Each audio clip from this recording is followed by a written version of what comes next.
My name is Bridget Knott, and I'm explaining the global circulation method.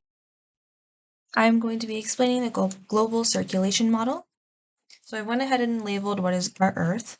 At the equator here is 0 degrees, moving towards the poles 30, 60, and 90 degrees. These are our latitudes.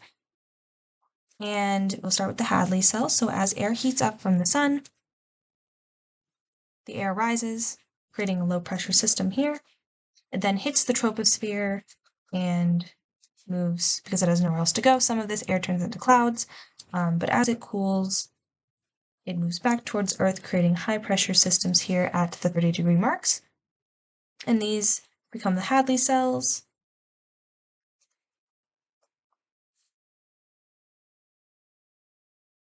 And then once again, when that air hits the Earth, the cool air then spreads again, says nowhere to go, creating low pressure systems here at the 60-degree marks as that air rises yet again, hitting the troposphere, spreading out again, creating the Ferrel cell.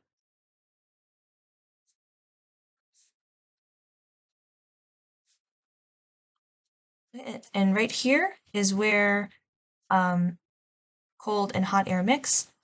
The Ferrel cells exist because of the two cells around it and the way that the air is being pushed together to make that third convection cell here. So once again, that air is pushed out and sinks towards the Earth, creating the polar cell.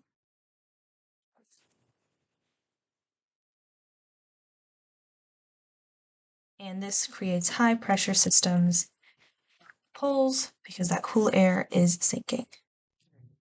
The differences in the temperature and air pressure creates these cells and also causes distinct wind patterns. So the Coriolis effect says that winds in northern hemispheres turn to the right. And from our perspective, it's going to look like they're going to the left, but they're actually going right. So as the wind blows, since it's in the northern hemisphere, it blows to the right. It's coming from the east, so these are called easterlies. Then in the southern hemisphere, since it's in the southern hemisphere, it blows to the left. These are also called the easterlies. Then moving into this center area, the winds also blow those same directions. And these are called the northeast and southeast trade winds because of how they assisted trade. So these are called the trade winds.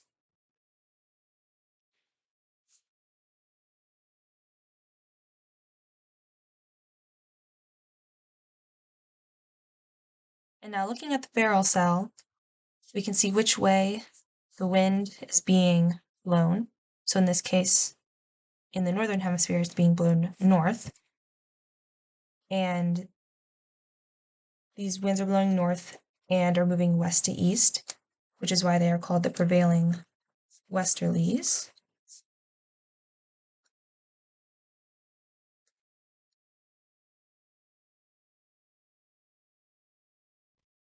And I went ahead and labeled the prevailing westerlies in the southern hemisphere.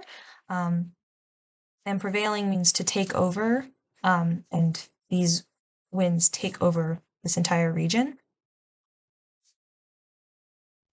So the way that these winds move has to do with the pressure gradient force as well. The pressure gradient force is a driving force of wind, and as air moves from a high pressure to a low pressure system, the speed at which it travels between those two depends on the difference in pressure and how great that difference is between the two. So the greater the difference, the faster it will move, and the slower the distance, or the slower it moves, the greater the distance.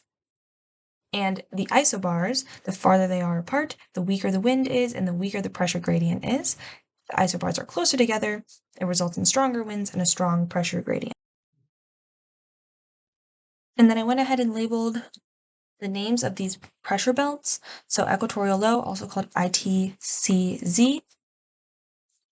This has to do with the low pressure, subtropical high, high pressure, subpolar low, low pressure, and then polar high, high pressure.